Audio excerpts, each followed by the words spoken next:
Good morning student. आज new chapter है हमारा relationship between bank and customer, chapter 7।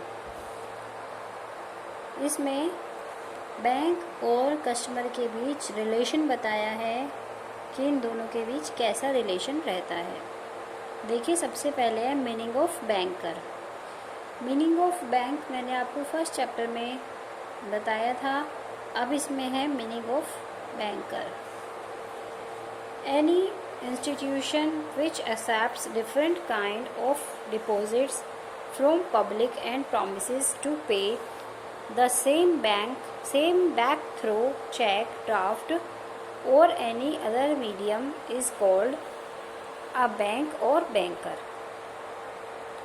ठीक है, तो बैंक किसी भी संस्था जो कि अलग अलग तरह के डिपॉजिट मतलब जमाएं स्वीकार करती है किसके द्वारा, जनता से, और उन्हें प्रॉमिस करती है कि वह उन्हें उसके बदले चेक, ड्राफ्ट या किसी और मीडियम से पैसा उन्हें रिटर्न कर देंगे। ठीक है, वो क्या कहलाता है? बैंक कहलाता है या banker. Definition: J.W. Gilbert is of the opinion that a banker is a dealer in money and is an intermediate party between the borrower and the depositor। जो जेम्स विलियम गिलबर्ट के अनुसार, मतलब उसकी राय में, एक बैंकर वह कहलाता है जो मनी का डीलर होता है। ठीक है, और किन दो पार्टियों के बीच डीलिंग करता है वो? बोरोअर और डिपॉजिटर। अब देखिए मीनिंग ऑफ कस्टमर। कस्टमर क्या होता है? अब a customer is a person who purchases goods from a shop on a regular basis. एक ग्राहक वह होता है जो माल खरीदता है किसी भी दुकान से अपनी रेगुलर नीड के अकॉर्डिंग, रेगुलर बेसिस पर। ठीक है, but in the sphere of banking the meaning of customer is totally different. लेकिन बैंकिंग के क्षेत्र में जो कस्टमर का मीनिंग होता है वो बिल्कुल अलग होता है। अब देखिए, कस्टमर की डेफिनेशन है, chambers dictionary lays down that a customer is one who is accumulated to frequent a certain place of business। ठीक है, आप इसकी कई सारे डेफिनेशन है।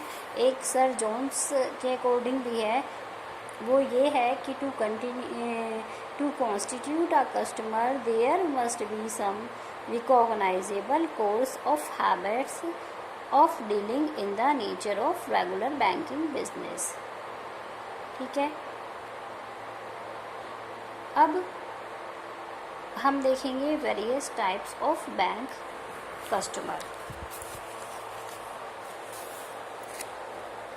सबसे पहले है individual and their agent. Individual, second है पार्टनरशिप फर्म, थर्ड है joint stock companies and other institution, fourth है माइनर, फिफ्थ है आपकी जॉइंट हिंदू फैमिली, सिक्स है मैरिड वुमेन। तो देखिए, इंडिविजुअल एंड देयर एजेंट ये होता है कोई भी व्यक्ति या उसका अभिकर्ता। अभिकर्ता मतलब एजेंट। ठीक है, इसमें क्या होता है, कोई भी व्यक्ति बैंक में अपने नाम से खाता खोल सकता है। Any person can open his account in a bank if he introduced by a person agreed upon by the bank. Two or more person can open joint account। ठीक है, अगर कोई भी एग्री होता है तो उसके अलावा दो और पर्सन अपना जॉइंट अकाउंट खोल सकते हैं बैंक में, and decided among themselves as to who will operate the account। और उन तीनों में ही डिसाइड हो जाता है कि अकाउंट खाता कौन ऑपरेट करेगा। All of them can also operate the account if agreed upon by the bank. वो सभी ऑपरेट कर सकते हैं बैंक का खाता अगर बैंक एग्री है। सेकेंड है हमारा पार्टनरशिप फर्म। पार्टनरशिप फर्म होती है साझेदारी संस्थाएं। Any partner can deposit any amount in the account of partnership firm but the amount can be withdrawn only by the partner so authorised. Partnership firm में क्या होता है, कोई भी अपने अकाउंट को ऑपरेट कर सकता है, लेकिन जो अमाउंट विड्रॉ कर सकता है वो सिर्फ वही पार्टनर्स कर सकता है जो जिसे अथॉरिटी हो, मतलब जो ऑथराइज्ड है। थर्ड है माइनर। माइनर होते हैं अवयस्क। A minor can be the customer of a bank but his account can be open only by his guardian till he attains the age of maturity. Minor क्या होते हैं, अवयस्क। और अवयस्क कौन होता है, जिसकी 18 साल से कम उम्र हो, तो उसका खाता वो भी खोल सकता है बैंक में, लेकिन वो किसके अंडर में खोल सकता है, अपने गार्जियंस के अंडर में खोल सकता है। और जब तक वो मैच्योर नहीं हो जाता वो खुद से पैसा नहीं निकाल सकता। ठीक है। नेक्स्ट है joint Hindu family. Joint Hindu family में भी कोई भी joint Hindu family can be customer of a bank and it's account can be operated by the head of the family. लेकिन कोई भी खुल सकता है हिंदू परिवार, लेकिन तीनों मिलके भी खोल सकते हैं और जितने भी फैमिली में मेंबर हैं सब मिलके खोल सकते हैं, लेकिन जो ऑपरेट करेगा बैंक अकाउंट वो कौन करेगा, जो उसका हेड है। उसके बाद है मैरिड वुमेन। मैरिड वुमेन शादीशुदा स्त्री। The married women can also be the customer of a bank but her husband does not have any right over her account.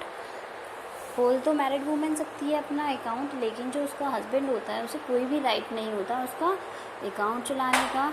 However, a married woman appoint her husband or any other person as her agent to operate the account। जब तक कि जो वो women है वो किसी को appoint ना करे, चाहे उसका हस्बैंड हो या कोई भी अलग से पर्सन हो। ठीक है, तो ये आपके टाइप्स हैं बैंकिंग कस्टमर के। उसके बाद आपके आते हैं relationship between a bank and its customer. अब देखिए ये 3 तरह के रिलेशन होते हैं। एक होता है क्रेडिटर्स एंड डेटर्स का। ठीक है, ऋणदाता और ऋणी का संबंध। सेकंड होता है एजेंट एंड प्रिंसिपल का। और थर्ड होता है बेली एंड बेलर का। जो ऋणदाता और जो क्रेडिटर्स एंड डेटर्स का रिलेशन होता है उसमें क्या होता है कि जब ग्राहक अपना बैंक में खाता खोलता है और धन जमा करता है तो बैंक क्या हो जाता है, डेटर्स बन जाता है, और ग्राहक जो कस्टमर होता है वो क्रेडिटर्स कहलाता है। ठीक है, लेकिन जब इसके विपरीत ग्राहक बैंक से लोन लेता है तो जो उसकी जमा धनराशि है अगर उससे अधिक धन बैंक से निकालता है तो ग्राहक क्या हो जाता है, ऋणी, और बैंकर बन जाता है, क्रेडिटर्स बन जाता है। बैंक और ग्राहक के जो क्रेडिटर्स एंड डेटर्स का रिलेशन है उसमें यही है कि जब बैंक हमें पैसा देता है तो हम क्या बन जाते हैं, उसके क्रेडिटर्स बन जाते हैं और डेटर्स बन जाते हैं, और जब बैंक क्या बन जाता है, क्रेडिटर्स बन जाता है। उसके बाद सेकंड है अभिकर्ता, principal and agent and principal का रिलेशन। इसमें क्या होता है, इसमें जो बैंक होता है वो क्या करता है, अपने कस्टमर के चेक को भुनाता है, कस्टमर की ओर से BR उन्हें स्वीकार करता है और उनका कलेक्शन करता है। कस्टमर का रुपया एक स्थान से दूसरे स्थान को भेजता है। कस्टमर की ओर से शेयर, डिबेंचर, प्रॉमिसरी नोट और स्टॉक इन सबको खरीदता है और बेचता है। ग्राहक की ओर से ब्याज, मूलधन, लाभांश आदि का संग्रह करता है और उसे चुकाता है। नेक्स्ट क्या है? बेली एंड बेलर। आधुनिक जो बैंक होता है, अब इसका रिलेशन कैसे होता है? बैंक हमारे बहुमूल्य चीज़ें होती हैं, जैसे इन्वेस्टमेंट हो गए, हमारे जेवरात हो गए, गोल्ड हो गया, ज्वेलरी, मतलब another relation between the banker and the customer is that the belly and baler. The bank functions as a bailey when it keeps valuable articles, diamond, gold, security, and other documents of its customer. The bank works as the custodian of these things, and it is implied responsibility of the bank to return these things safely. तो इसमें bank क्या करता है? Customer से promise करता है कि उसका जो सामान है वो उसे सेफली रिटर्न कर देगा और उसके बदले में उससे क्या लॉकर का किराया लेता है। ठीक है, तो ये बैंक और कस्टमर के रिलेशन है 3। ये भी चैप्टर मोस्ट इम्पोर्टेंट है। इसमें रिलेशनशिप पूछा जाता है, कभी क्रेडिटर्स एंड डेटर्स का पूछ लिया जाता है, कभी एजेंट एंड प्रिंसिपल का पूछ लिया जाता है और कभी बेली एंड बेलर का पूछ लिया जाता है। तो स्टूडेंट्स इन सारे पॉइंट्स को बहुत अच्छे से ध्यान से पढ़ें, समझें। ठीक है, थैंक यू।